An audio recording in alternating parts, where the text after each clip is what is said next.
ನಮಸ್ತೆ ವೀಕ್ಷಕರೇ, ನೀವು ನೋಡ್ತಾ ಇದ್ದೀರಾ ಪ್ರಜಾ ಫ್ಲಾಶ್ 10. ನಾನು ಮೀರಾ. ಈಗ ನೋಡೋಣ ಇವತ್ತಿನ ಹೈಲೈಟ್.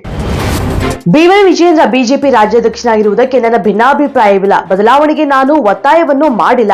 ಆಕಸ್ಮಿಕವಾಗಿ ನನಗೆ ಅಧ್ಯಕ್ಷನಾಗುವ ಅವಕಾಶ ಸಿಕ್ಕರೆ ನಿಭಾಯಿಸುವುದಕ್ಕೆ ಸಿದ್ಧ ಅಂತ ಮಾಜಿ ಸಚಿವ ಶ್ರೀರಾಮುಲು ತಿಳಿಸಿದ್ದಾರೆ. ಹಿಂದುಳಿದವರಿಗೆ ಮೀಸಲಾತಿ ಬೇಡ ಎಂಬ ದಿವಾನ್ ವಿಶ್ವೇಶ್ವರಯ್ಯನವರ ಮಾತನ್ನ ಲೆಕ್ಕಿಸದೆ ಪ್ರಜಾಪ್ರತಿನಿಧಿ ಕಾಯ್ದೆ ಅಡಿ ತಳವರ್ಗದವರಿಗೆ ಮೀಸಲಾತಿ ಕಲ್ಪಿಸಿ ಎಲ್ಲರಿಗೂ ಪ್ರಾತಿನಿಧ್ಯ ನೀಡುವಂತಹ ಐತಿಹಾಸಿಕ ನಿರ್ಧಾರವನ್ನ ಕೈಗೊಂಡವರು ನಾಲ್ವಡಿ ಕೃಷ್ಣರಾಜ ಒಡೆಯರ್ ಅಂತ ಸಮಾಜ ಕಲ್ಯಾಣ ಸಚಿವ ಡಾಕ್ಟರ್ ಎಚ್.ಸಿ. ಮಹದೇವಪ್ಪ ಬಣ್ಣಿಸಿದ್ದಾರೆ. ರಾಯಚೂರಿನಲ್ಲಿ ಏಮ್ಸ್ ಸ್ಥಾಪಿಸುವಂತೆ ರಾಜ್ಯ ಸರ್ಕಾರ ಪತ್ರದ ಮೂಲಕ ಸ್ಪಷ್ಟಪಡಿಸಿದರೂ ಬಿಜೆಪಿ ಸರ್ಕಾರ ಮತ್ತೆ ಗೊಂದಲ ಸೃಷ್ಟಿಸ್ತಾ ಇದೆ. ಏಮ್ಸ್ ಮಂಜೂರಾತಿಗಾಗಿ 1,000 ದಿನಗಳಿಂದ ನಡೀತಾ ಇರುವಂತಹ ಹೋರಾಟವನ್ನ ಕೇಂದ್ರ ಸರ್ಕಾರ ನಿರ್ಲಕ್ಷಿಸ್ತಾ ಇದೆ ಅಂತ ಕಾಂಗ್ರೆಸ್ ರಾಜ್ಯ ಯುವ ಮುಖಂಡರಾದ ರವಿ ಬೋಸರಾಜು ಅವರು ಗಂಭೀರವಾಗಿ ಆರೋಪಿಸಿದ್ದಾರೆ. ಆನೆಗಳ ಚಲನವಲನಗಳ ಮೇಲೆ ನಿಗಾ ವಹಿಸುವುದಕ್ಕೆ ಅರಣ್ಯ ಇಲಾಖೆ ಸಹಯೋಗದೊಂದಿಗೆ ಇನ್ಫಿಕ್ಷನ್ ಲ್ಯಾಬ್ ಸಂಸ್ಥೆ ಅಭಿವೃದ್ಧಿಪಡಿಸಿರುವಂತಹ ದೇಶೀಯ ಕರ್ನಾಟಕ ಪರಿಶೋಧಿತ ಪತ್ತೆ ಹೆಸರಿನ ರೇಡಿಯೋ ಕಾಲರ್ ಅನ್ನ ಅರಣ್ಯ ಸಚಿವ ಈಶ್ವರ್ ಖಂಡ್ರೆ ಲೋಕಾರ್ಪಣೆ ಮಾಡಿದ್ರು.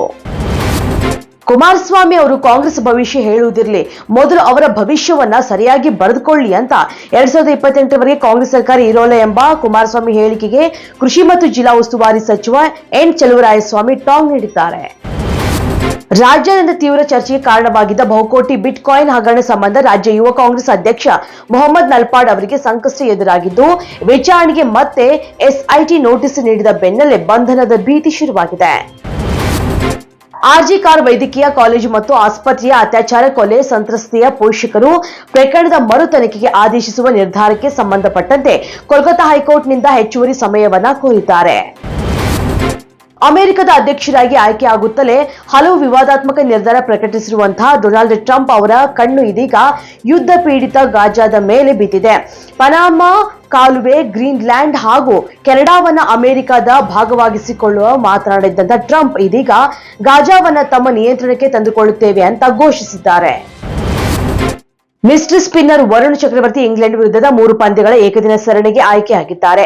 5 ಪಂದ್ಯಗಳ ಟಿ20 ಸರಣಿಯಲ್ಲಿ ಇಂಗ್ಲೆಂಡ್ ಬ್ಯಾಟರ್ಗಳನ್ನು ಬಲವಾಗಿ ಕಾಡಿದ ವರುಣ್ 14 ವಿಕೆಟ್ ಕಬಳಿಸಿ ಸರಣಿ ಶ್ರೇಷ್ಠ ಪ್ರಶಸ್ತಿ ಪಡೆದಿದ್ರು. ಅವರನ್ನ ಏಕದಿನ ಸರಣಿಗೂ ತಂಡಕ್ಕೆ ಸೇರ್ಪಡೆ ಮಾಡಿಕೊಳ್ಳಲಾಗಿದೆ ಅಂತ ಓಪನರ್ ಶುಭ್ಮನ್ ಗಿಲ್ ಸುದ್ದಿಗೋಷ್ಠಿಯಲ್ಲಿ ಖಚಿತಪಡಿಸಿದ್ರು. ಬಳಿಕ ಬಿಸಿಸಿಐ ಅಧಿಕೃತ ಪ್ರಕಟಣೆ ಸಹ ನೀಡಿತು. ಸೆಲ್ಫಿ ಮಮ್ಮಿ ಗೂಗಲ್ ಡ್ಯಾಡಿ ಚಿತ್ರದ ನಿರ್ದೇಶಕ ಮಧುಚಂದ್ರ ನಿರ್ದೇಶನದ ಲಕ್ಷ್ಮೀ ನಿವಾಸ ಧಾರಾವಾಹಿಯಲ್ಲಿ ಜಯಂತ್ ಪಾತ್ರದ ಮೂಲಕ ಖ್ಯಾತಿ ಗಳಿಸಿದ ದೀಪಕ್ ಸುಬ್ರಹ್ಮಣ್ಯ ಪ್ರಮುಖ ಪಾತ್ರದಲ್ಲಿ ನಟಿಸಿರುವಂತಹ ಮಿಸ್ಟರ್ ರಾಣಿ ಚಿತ್ರ ಫೆಬ್ರವರಿ 7ರಂದು ರಾಜ್ಯಾದ್ಯಂತ ಬಿಡುಗಡೆ ಆಗಲಿದೆ. ಇದಿಷ್ಟು ಇವತ್ತಿನ ಅಪ್ಡೇಟ್ಸ್. ಇನ್ನಷ್ಟು ಅಪ್ಡೇಟ್ಸ್ಗಾಗಿ ನೋಡ್ತಾ ಇರಿ ಪ್ರಜಾಧ್ವನಿ ಟಿವಿ.